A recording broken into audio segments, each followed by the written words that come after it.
I normally make cooking videos, but I've been thinking a lot about immigration recently. It's a hot topic. Wake up every morning. Just recently, I'm seeing the National Guard brought in to shoot tear gas and rubber bullets at people protesting deportations. We've got a government that's come out in full-throated racist tirades against immigrants. So I guess I just couldn't help but say something about it. So I'm going to throw a clickbaity title on this, which is One Weird Trick to Stop Illegal Immigration. And it's going to sound silly, but it's the truth. The one weird trick to stop illegal immigration is to legalize immigration. If that sounds stupidly simple, I want you to start by considering that for a good portion of this country's history, that was our immigration system. Whenever you hear people say, I'm not opposed to immigrants, I'm opposed to illegal immigrants. Whenever you hear people say, my family came here legally, you should ask them, you should wonder at the very least, when did they come here? Because if they came here before, the 50s, certainly before the 20s, the way their family came here legally was to show up and not be sick. That was it. That was the requirement. Anyone whose family came through Ellis Island came through, they showed up. You didn't need to apply for a visa ahead of time. You didn't need to find the US embassy. You obviously weren't going online. You bought yourself a ticket on a steamship. You showed up to Ellis Island. That was it. And processing time at Ellis Island took, and I looked it up on the website, it's still there, 4 to 7 hours. Now these days, getting into the country legally takes years. Years. So think about that. When anyone says, my family came here legally, and they worked hard and started a business, and there's tons of people out there saying it, they came here legally because the legal way to come here was to come here. That's it. So we've had an immigration system in this country previously that just involved anyone who showed up was a legal immigrant. And once you were here, you could start a job. So it's not as crazy as it sounds to say the way to get rid of illegal immigration is to make immigration legal. That system worked for the longest time because once people got here, it was pretty easy to get here and then to start a life here. If you imagine coming in as an immigrant to Ellis Island into New York, it was fairly easy to find housing because there were tenements everywhere, high density, low cost housing, where you could, for very little money, find a place to sleep. And it was really easy to start a job. You could start cooking food, you could start washing clothes, you could get a job doing something pretty easily. Didn't require papers, didn't require a professional license. It's gotten harder to start a life here and become productive, and I'm not a fan of the word assimilate, but to become a productive member of this entire country. It's gotten harder to do that over the years because we've made it harder to build new housing. It's, in big cities, there are big, pretty extensive rules against high density housing, against, tenements anymore. You can't build them anymore. The word conjures up something pretty stark sounding, but if it's only possible to build new housing with units of a certain size, where every unit has to have a bathroom in it, where before building a new building, you have to go through 3, 4, 5 years of environmental review, permitting and so on, less housing is going to get built. Housing's going to be more expensive. It's going to be harder to find a place to live. It's become much harder to get a job here, to start a business. One of the traditional routes to success, to financial success and stability when people were coming in, was to start a restaurant. Again, you think about New York, you think about the enormous variety of world cuisine you can get in New York. It's because when you get here, it's pretty easy to start cooking food. Maybe you got some food that you cook back home, you cook it here, there's a community you're cooking it for, People here, gourmands, and they want to eat your food because they haven't tried it before. Starting a business like a restaurant has traditionally been a really sort of low cost of entry way to start start establishing financial security in a new country. But we've made it incredibly difficult to do that over the years. These days, a lot of the jobs that immigrants would take, let's say working in a beauty salon, working in a restaurant, starting a restaurant, they require professional licensing, business licenses. If you've tried to start a business, you know it's hard. It costs money. You got to go through a bunch of paperwork. So we've taken away the paths to financial success for people once they get here.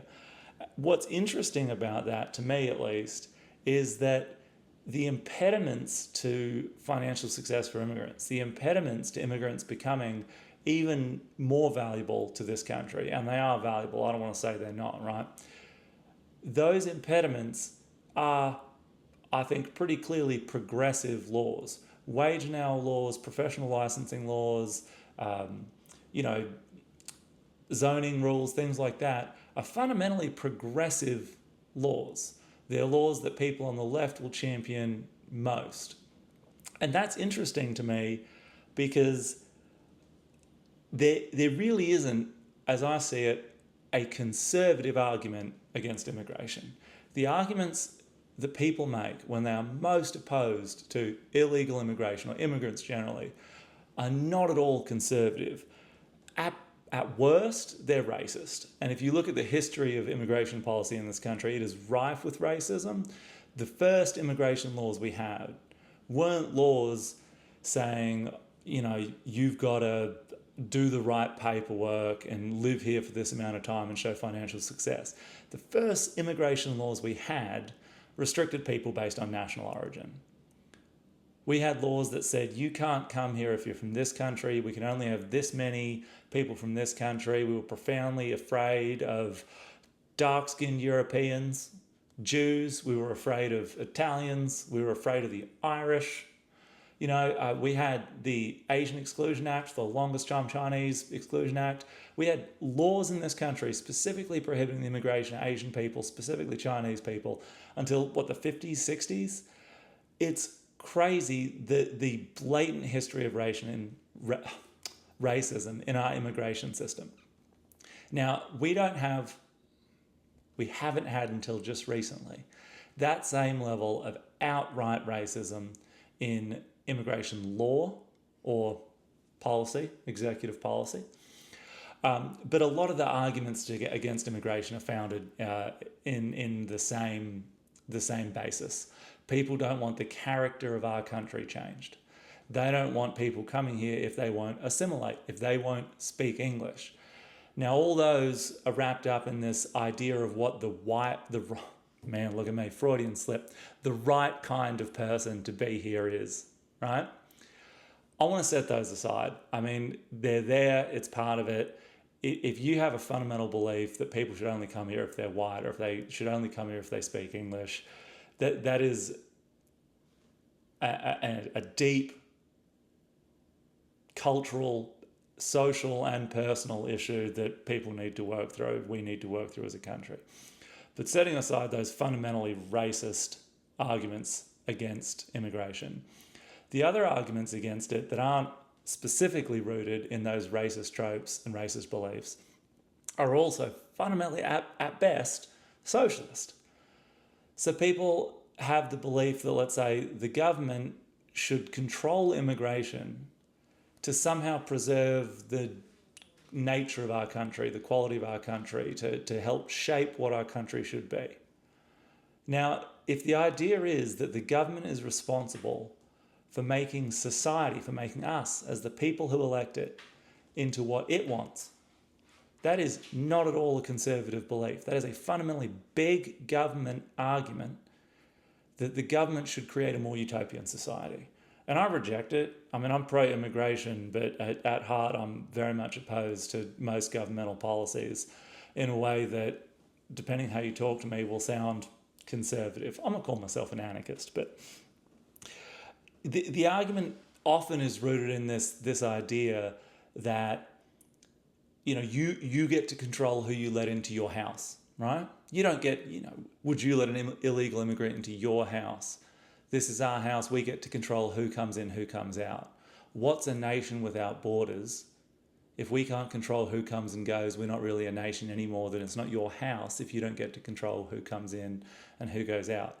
Now, if you examine that metaphor, even for a little bit, it is fundamentally one for a paternalistic, big government society. In a house, there are the people who own the house, and often there are kids in it, right? And the people who own the house, let's say the parents, get to choose who comes in and who goes out. But this isn't a house we're living in. The government isn't our parents. We all live. I live next door to my neighbours. I don't get to control what they do in their house. They can play music loud, as long as it's not bugging me, right? They can run around with their top off. They can cook food I don't like. It's their house. And I live in my house, and my family, collectively, we make decisions here. If we say, I want to, as a business owner, hire whoever walks through my door who can do the job, and then the government says, oh no, I'm your father, you can't do that. I'm your daddy, you can't hire him.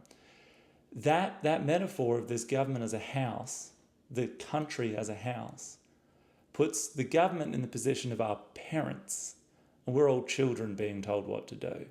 And I just fundamentally reject that argument.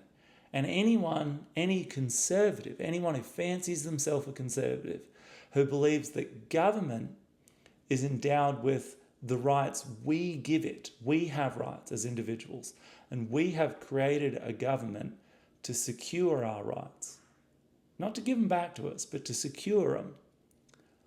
I don't want to live in a house where the government is my parent and lends me rights now and then, tells me what time I have to be home. And if you fancy yourself as a conservative, if you are opposed to the government creating a society the way the majority thinks it should, you should reject the idea that the government is a house as well. A conservative position is that if I own some land and want to rent it out to the person who fits the bill for me, I should be able to. If I have a business and I want to hire someone to do work for me, I should be able to. If a person wants to start their own business, selling food, fixing cars, doing hair, driving a car, making computer chips, writing software code, whatever it is, right? If a person wants to do that, they should be able to. They don't need to apply for the right to do that. And their right to do it shouldn't be determined based on where they're born. So I guess I don't have much more to say about it. I just fundamentally wanted to say something about the immigration debate because I find the current conversation about it just so inherently offensive. If you believe in a system of ordered liberty, if you believe in individual rights, if you believe that government works better when it's smaller, if you believe that this country works best when individuals are left to their own devices to live their life the way they want so long as it doesn't hurt others, and the government's role is to step in when it does, you should be in favour of this one weird trick to fix illegal immigration, and that is legalise immigration. Legalise it, we will immediately drop the number of illegal immigrants in this country to 0. That's a goal any red hat wearing conservative can be proud of. 0 illegal immigrants overnight. Done. One weird trick.